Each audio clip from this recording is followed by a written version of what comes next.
Ayo kita, kapan lagi kalau kita nggak mulai sekarang untuk belajar. Atau kita kapan lagi kalau kita nggak mau maju. Nah, ayo raih prestasi itu dengan baik supaya kita menjadi orang yang istimewa.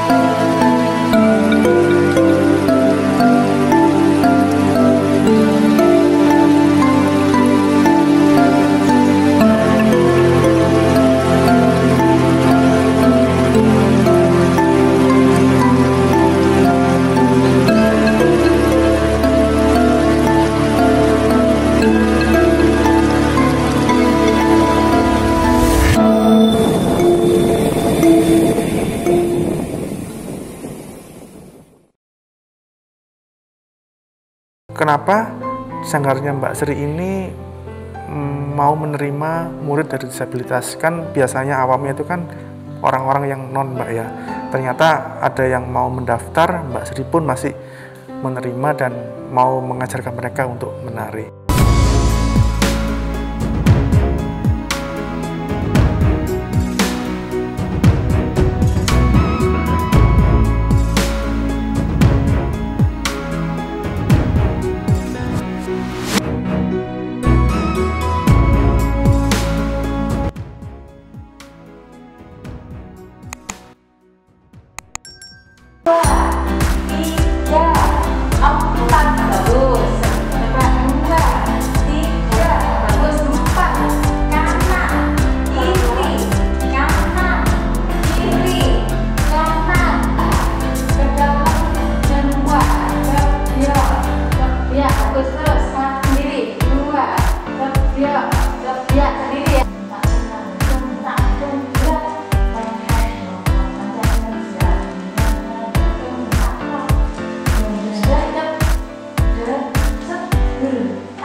Terus kalau untuk ini Mbak Sri, untuk tarian yang diajarkan di sanggarnya Mbak Sri Mulyojoyo ini itu jenis tariannya apa saja? Kemudian untuk yang murid-murid yang disabilitas itu apakah sama jenis tariannya atau ada tarian khusus tersendiri buat mereka untuk menari gitu Mbak? Yang anak baru memang tarian yang sangat dasar bagi semua, sama, materinya sama. Jadi awal memang saya beri materi yang dasar. Tapi kalau misalnya dia kemampuannya sangat kurang, ya saya harus pilihkan materi yang sederhana supaya dia mampu dan suka dulu untuk belajar menari. Kalau kita paksakan berat yang susah atau sulit, dia juga akan merasa ketakutan ya, mau belajar kok susah kan gitu ya. Tapi anak-anak disabilitas itu biasanya nggak punya perasaan begitu. Kalau dia suka gitu. Jadi dia walaupun beratnya kayak apa ya, kadang-kadang dia semuanya sendiri. Kita juga nggak bisa memasak. Jadi kita tunggu nanti kalau misalnya dia sudah fokus ke kita, baru kita masuk di situ. Gitu. Jadi ya gampang-gampang susah. Ya. Harus butuh kesabaran dan ketelatenan. Gitu. Kalau dari jenis tariannya apa aja Mbak? Ya tariannya mulai tari tradisional, kreasi, modern dance, itu saya ajarkan semuanya ya? Iya. Jadi nggak dimasukkan di satu jenis tarian enggak ya? Enggak, bahkan kemarin yang materi terbaru ini kan saya mengajarkan anak-anak apa sih tari kontemporer itu. Jadi gitu, saya ajarkan, jadi dia tahu tari kontemporer itu kayak gitu. Jadi yang sudah lama menari di sanggar, baik anak disabilitas atau yang mama juga mengerti. mengerti ya. Perbedaan dari kreasi baru seperti apa, modern seperti apa, kontemporer seperti apa itu biasanya mereka ini memilih atau Mbak Sri yang memilihkan untuk jenis tariannya? Ya, saya yang memilihkan sebab ini kan kelas belajar menari. Jadi materi saya pilih. Oh, pilihkan. Ya. Jadi nanti ini cocoknya sama ini, tariannya ini gitu ya. Kalau tingkat, jadi tingkat ini tingkat dasar ya, yang dasar yang muda-muda gitu ya. Bahkan di Sanggar ini ada tingkat ini Mas. Nanti di tingkat 3B itu mereka ada kelas rias. Tata rias, tata rambut ada. Kemudian nanti tingkat kenaikan tingkat lagi ada penciptaan tari, koreografi, bagaimana cara mencipta tari itu saya ajarkan juga. Kemudian di tingkat terakhir nanti di tingkat 6 itu mereka harus jadi pembina gitu. Jadi pelatih tari ketika nanti mereka lulus dari Sanggar ini, dia bisa mengajar mungkin di luar sana gitu. Jadi ada ini ya, step-step levelnya gitu ya. Jadi kayak mungkin kalau biasa itu mungkin dasar, menengah, kayak di atas. Betul. Rias pun juga ada tingkatan. Jadi riasnya itu rias soft, rias cantik, kemudian ada rias karakter gitu ya. Karakter itu bisa kayak misalnya rias monyet seperti apa, rias harimau seperti apa, rias fantasi seperti apa, itu juga mereka harus bisa. Karena emang di seni, jadi nanti kalau misalnya mereka garap sendal tari atau garap apa yang butuh karakter binatang, buto misalnya, raksasa, itu mereka harus ngerti bagaimana riasan. Jadi minimal untuk dirinya dia bisa. Iya, dan bagus juga menari itu sangat banyak ilmu di tari itu, tidak hanya belajar misalnya menyanyi ya, mungkin menyanyi aja ya.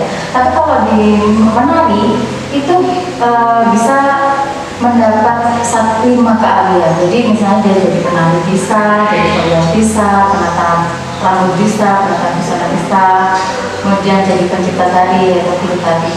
Jadi lengkap itu. Lengkap ya.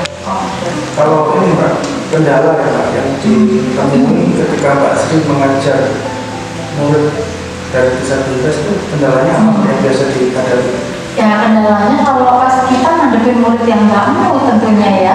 Kalau sudah nggak mau dia nggak mau belajar. Kalau dari ini kan segi komunikasi gitu kira-kira ada kendala nggak? Iya, komunikasi pun juga begitu. Mereka kadang suka asik sendiri, kadang-kadang dia respon, kadang enggak. Saat dia respon itulah yang kita bisa masuk saat. Iya. Jadi ketika moodnya muncul, kita langsung masuk ke dalam, lebih mudah ya. Daripada kalau masih kadang kadang ada yang suka dikendalikan, aktif, itu kan nggak mau diam, dia harus di sini. Iya, nah di sini juga perlu juga dukungan orang tua yang sangat hebat ya. Saya pikir mama-mama mereka itu adalah papa atau orang tua mereka, papa mamanya itu sangat hebat sekali saya rasa ya. Karena apa? Dengan didampingin mama papanya di samping itu, kalau misalnya dia lagi ini ya sambil diingetin kayak gitu, ayo latihan kayak gitu. Kalau istirahat kayak gitu ya udah dipegang mamanya. Tapi kalau pas dia mau ya udah di area tempat latihan ya udah jadi ketemu saya, maksudnya saya betul geraknya atau apa gitu.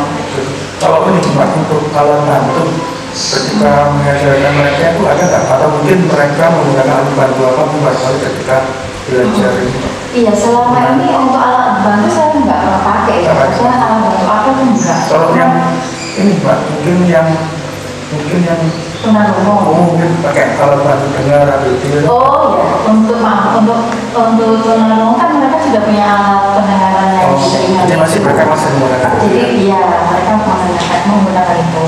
Tapi sementara kita belum punya yang nggak pakai sama sekali gitu. Jadi sementara yang ada sudah pakai alat pendengaran. Kemudian saya mengajar itu lebih mudahnya saya juga mengikuti musik.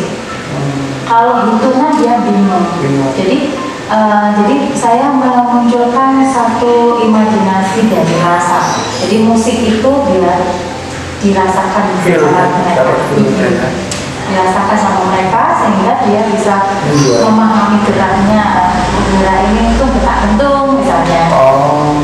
Bintang tak tahu bintang tak tahu. misalnya begitu. Nah itu dia ngikut saya, memperhatikan saya betul-betul. Terus kalau misalnya dia pas ini, saya mesti pegang dia, terus pegang tangannya gitu, bau-baunya gini ya, misalnya gini.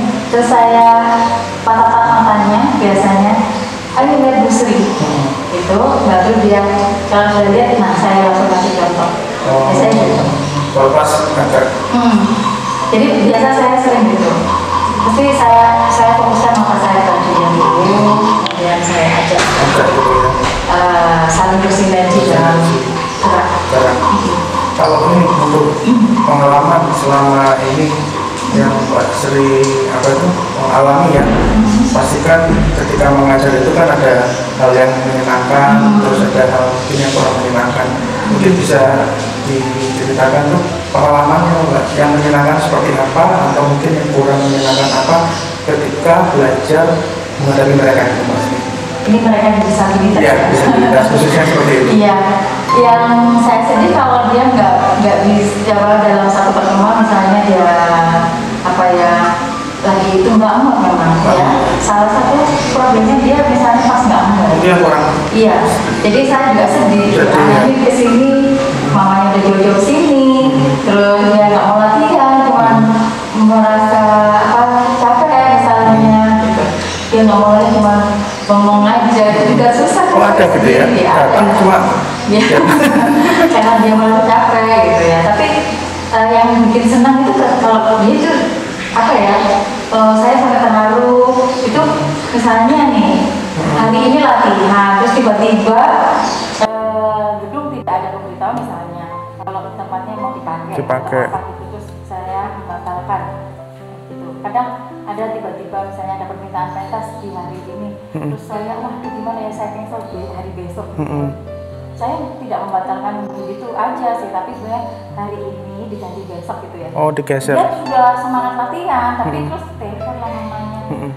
Sampai nangis kayak begini, jadi sampai nangis benar-benar ya sedih, nggak bisa berangkat main. Meskipun geser hari padahal. Nah itu satu kebanggaan buat saya. Saya dikasih sama mereka punya kemampuan sangat luar biasa, itu yang bikin saya senang dan bangga pada mereka. Kemampuan itu yang bikin saya jadi semangat untuk mau mengajar dia.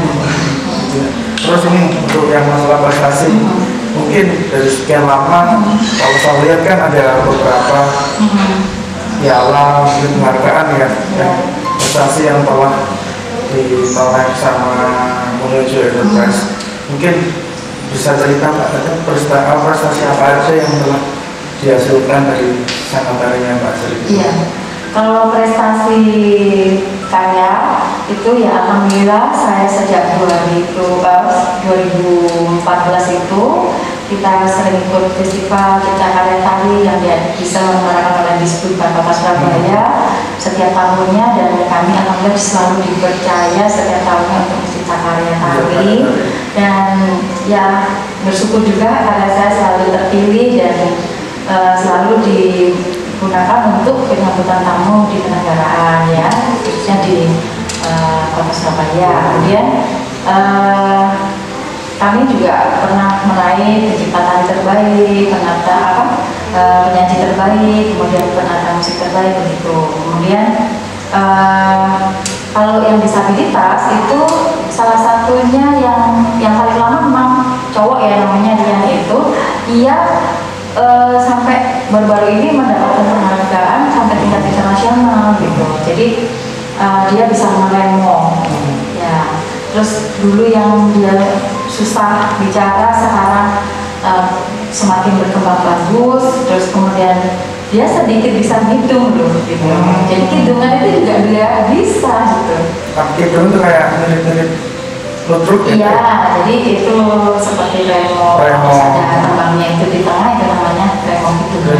Ya. Oh itu sih Rian ya? Iya, dia bisa gitu. Bagus sih gitu. Saya lihat sangat pesat perkembangannya. Kalau ini Mbak, sekarang ini masih aktif menari bersama mereka teman disabilitas, atau kadang di balik layar, atau kadang di menari, atau mana Mbak Sri sekarang? Kalau saya menari sudah, maksudnya nari di panggung ya. Iya, masih. Kalau nari di panggung saya masih aktif.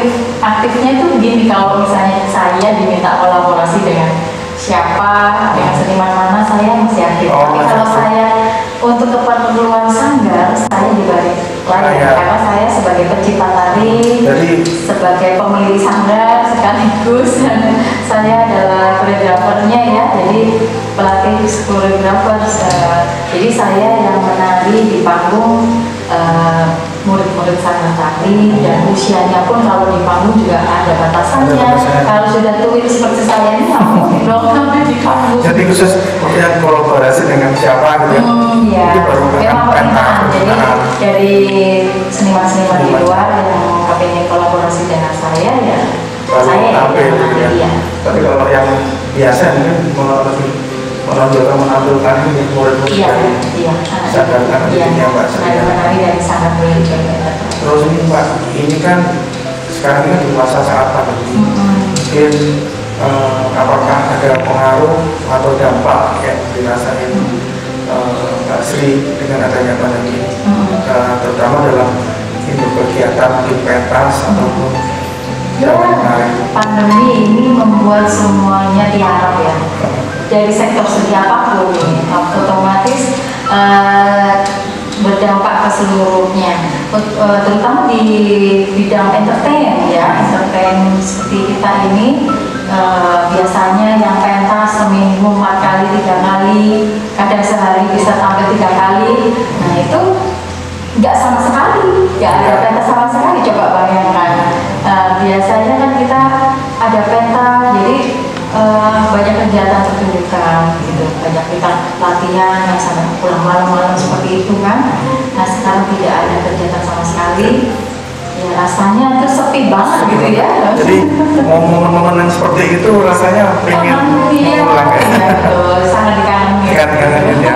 Kan beda ya. Pertunjukan seperti itu lagi kan gitu ya. Asiknya kalau misalnya kita bisa pentas gitu kan, kita bisa saling berkolaborasi, ketemu dengan sanggar-sanggar yang lain, bisa saling bertukar pengalaman dan pikiran gitu ya. Bahkan kalau kita sering kemarin kita kan ada pentas di luar negeri, nah itu kan menarik juga, kita bisa bersinergi dengan teman-teman seniman yang di luar negeri kan gitu. Nah seperti itu deh Mas. Jadi selama pandemi ini memang kita sama sih berhenti di rumah, tapi bagi saya tidak menutup ya, atau menutup diri terus kemudian diam di rumah nggak ngapa-ngapain. Enggak, saya justru memanfaatkan untuk banyak baca, banyak menulis, banyak mengumpulkan ide-ide karya yang rencana nanti ke depan bagaimana. Kemudian saya juga membikin kostum, menyiapkan gitu ya. Saya sendiri juga orang nggak bisa diam ya. Jadi saya seperti ini bikin properti sendiri. Ya masih hitungannya ketarikan. Gitu. Jadi itu nanti pasti bermanfaat. Karena saya selain menari, kostum-kostum saya juga sering juga dipinjam sampai ke Australia kemana gitu, beberapa hari. Bisa paket Pak? Dibawa dari teman-teman sini untuk untuk ini pertunjukan pentas ya. Terus yang terakhir Pak, mungkin bisa disampaikan pesan buat teman-teman yang bisa disabilitas Pak, yang mungkin bisa menginspirasi atau motivasi yang apa sih Pak, mungkin bisa menjadi seorang penari atau apa, meskipun teman-teman ini ada keterbatasan. Mungkin ada pesan apa yang mau disampaikan? Wah iya, saya sangat mengajak kepada adik-adik generasi muda ya, generasi milenial ya, kepada teman-teman disabilitas semuanya di seluruh dunia. Bahkan ayo kita, kapan lagi kalau kita nggak mulai sekarang untuk belajar, atau kita kapan lagi kalau kita nggak mau maju. Nah ayo raih prestasi itu dengan baik supaya kita menjadi orang yang istimewa ya. Baik, mungkin ini Mbak, terima kasih ya waktunya, ngobrolnya, sharingnya. Mungkin perbincangan kita ini bisa menjadi inspirasi, motivasi, terutama buat teman-teman disabilitas yang mungkin mereka yang selama ini, oh ternyata bisa menari ya, gitu kan? Apa maksudnya dengan belajar menari pun, meskipun dengan keterbatasan mereka masih bisa melakukan. Gitu. Ya. Jadi Jadi itu untuk yang tamu disabilitas Pak. Tapi buat untuk yang bisa di YouTube ini ya buat sharing lah, buat inspirasi gitu kan. Berkecil hati meskipun dengan keterbatasan, karena di dalam keterbatasan pasti ada kelebihan.